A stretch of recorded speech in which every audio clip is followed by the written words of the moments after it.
Welcome back, Goo Gunners family. Arsenal update. Why Mikel Arteta'S Arsenal are quietly entering their most dangerous phase of the season. Arsenal Football Club are moving in silence, and that is exactly why the rest of the Premier League should be worried. While rivals dominate headlines with transfer rumors, public drama, and off-field noise, Arsenal are doing something very different. They are working, evolving, and building momentum at the most crucial stage of the season. This is not a transfer story. This is not gossip.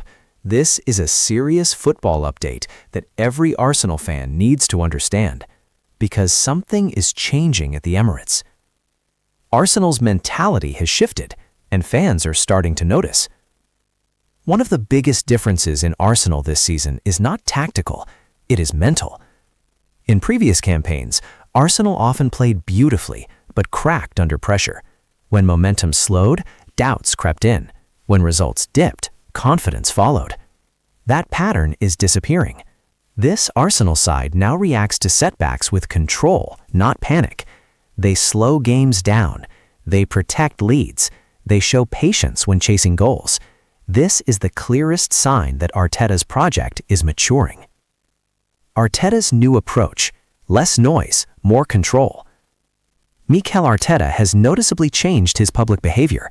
Fewer emotional touchline reactions, more calculated substitutions, greater trust in structure over chaos. Arsenal are no longer playing every match at maximum emotional intensity. Instead, they are managing games like title contenders, not challengers. This evolution matters, because titles are not won in highlight moments. They are won in boring, controlled victories. Tactical evolution. Arsenal are harder to read. Opponents used to prepare for Arsenal knowing exactly what was coming. Heavy wing play, high pressing, fast transitions. Now, that predictability is gone. Arsenal can sit deeper when needed, build slowly through midfield, switch between narrow and wide shapes mid-match. This flexibility is why Arsenal are now harder to break down and harder to counter. Defensive solidity, the hidden foundation. Arsenal's defensive unit deserves far more credit than it gets. They are more compact between the lines, better positioned during transitions, stronger in second ball situations. The result? Opponents are creating fewer clear-cut chances, even when Arsenal dominate possession. This balance between attack and defense is what separates serious contenders from entertaining teams. Key players stepping up without headlines. Not every Arsenal hero is making headlines, and that's intentional. Some players are quietly winning duels, controlling tempo, making intelligent off-ball runs, blocking passing lanes. These are the actions that don't go viral but win matches. Arteta values these players deeply, even if social media doesn't. Fixture management. Why Arsenal look fresher? One of Arsenal's biggest strengths right now is player management. Rotations are smarter, minutes are spread better, fatigue is being controlled. This matters enormously as the season enters its decisive phase. While rivals struggle with tired legs and injuries, Arsenal look physically sharper, especially late in matches. Title race reality. Why Arsenal are still in control. The Premier League title race is brutal. Margins are tiny. Mistakes are punished immediately. But Arsenal are still exactly where they need to be. They are picking points consistently, avoiding unnecessary drama, showing resilience under pressure. This is not about flashy football. This is about discipline. And discipline wins titles. The Emirates effect is back. Something else is happening. Something emotional. The Emirates Stadium is becoming a fortress again. Fans are louder, more patient, more connected to the team. This unity between players, manager, and supporters creates momentum that no tactical board can measure. Opponents feel it. Why this phase of the season is critical. This is the moment where pressure increases, media narratives shift, title races are decided. Arsenal are not shouting. They are not panicking. They are executing. And that should concern every rival. Final thought. Do not sleep on this Arsenal side. Arsenal are not chasing attention. They are chasing results. This team has grown mentally, matured tactically, strengthened emotionally. The project is no longer promising. It is dangerous. Arsenal would have ranked as Anton Semenyo's first choice had they registered firm interest this winter. Arsenal would have ranked as Anton Semenyo's first choice had they been firmly at the table for a winter transfer deal, according to the Athletic journalist David Ornstein. While there was some contact between his representatives and Arsenal, it was clear from the outset that the Gunners' interest was on the basis of a summer move. Tottenham Hotspur tried for the Ghana international after a failed summer move, proposing a highly competitive salary. However, Semenyo politely declined their advances, which resulted in Manchester City and Manchester United emerging as the leading contenders. The Cherry star grew up as an Arsenal fan and was naturally interested in the prospect of a move there. The £65 million release clause in his contract makes him an attractive proposition. However, they have no plans to sign him this winter, and he is eager to move. Manchester City have emerged as his preferred choice, but the Gunners will not be concerned as they have enough attacking depth. They added Nani Madueke, Eberechi Eze, and Victor Gyökeres to their attack in the last summer transfer window, and have been bolstered with the return of Gabriel Jesus from an 11-month layoff. Kai Havertz is also said to be available for selection later this month, and it is clear to see why manager Mikel Arteta is not keen on signing Semenyo this winter. It is unclear whether Arsenal have plans to recruit next month despite injury issues at the back. They remain at the top of the table after 17 games but are only 2 points ahead of Manchester City. Arsenal need a stronger finish to the season if they want to win the Premier League title, and Arteta will hope his key players stay fit until the end of the campaign. £52 million Arsenal star is becoming more and more like Nicolas Pepe by the game. With games coming thick and fast over a frantic December period, it's perhaps unsurprising that Arsenal's performances have dwindled somewhat. There was a week in which the Gunners scored a collective 7 goals against Spurs and Bayern Munich, but more recent displays have lacked the same firepower.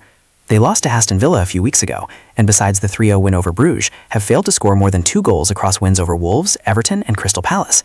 That said, Mikel Arteta's men have still only lost 1 game since August. They're flying and well in the driver's seat to win the Premier League title next May.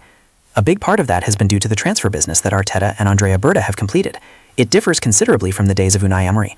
The current crop may have the Spaniard to thank for bringing William Saliba to the Emirates Stadium, but beyond that, things were a bit of a disaster in the market.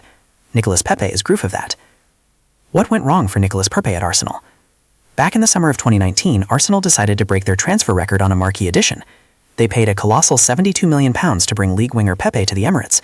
Remarkably, 6 years on, he is still the second biggest addition in the club's history.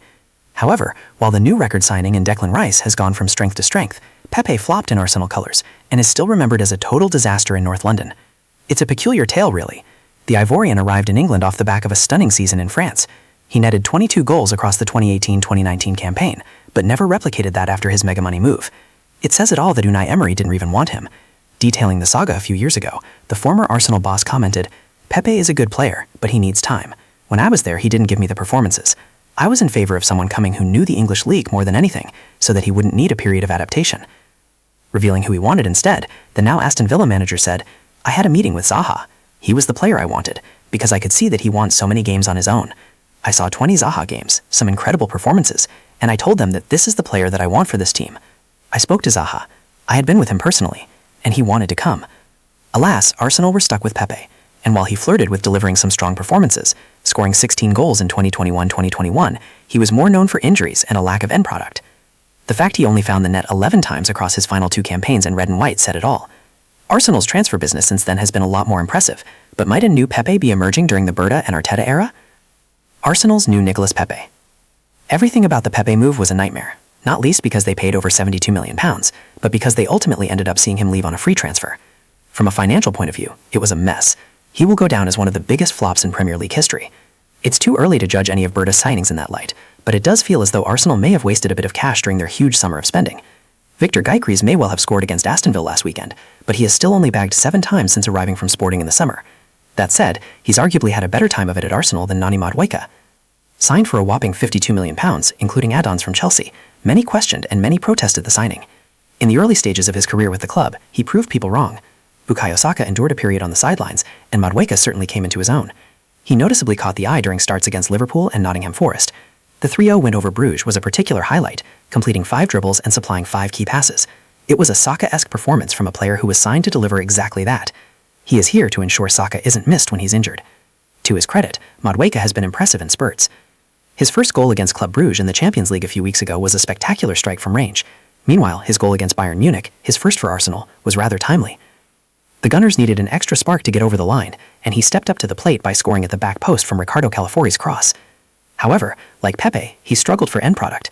This is a player who is still yet to score a goal or assist one in the Premier League this season. Meanwhile, his performance against Crystal Palace on Tuesday in the Carabao Cup was particularly wasteful, spurning 2 OPTA-defined big chances. One came in the 22nd minute when Gabriel Martinelli lofted the ball over the defense into Madueke. Rather than shooting first time, he decided to take the ball down and then fire an effort at goal. From a few yards out, he hit it straight at the keeper. It felt like Madueke had countless opportunities in that first half, striking another effort straight at the Palace keeper towards the end of the opening 45 minutes. You sense that Saka, even though he is not prolific himself, would have found the net from at least one of those opportunities. Madueke, on the other hand, continues to produce inconsistent displays. Like Pepe, he's got a moment of magic in him. That goal against Bruges said it all. Pepe also had that in his locker. Remember that free kick in the Europa League? There are more parallels beyond that. Their play style is also similar.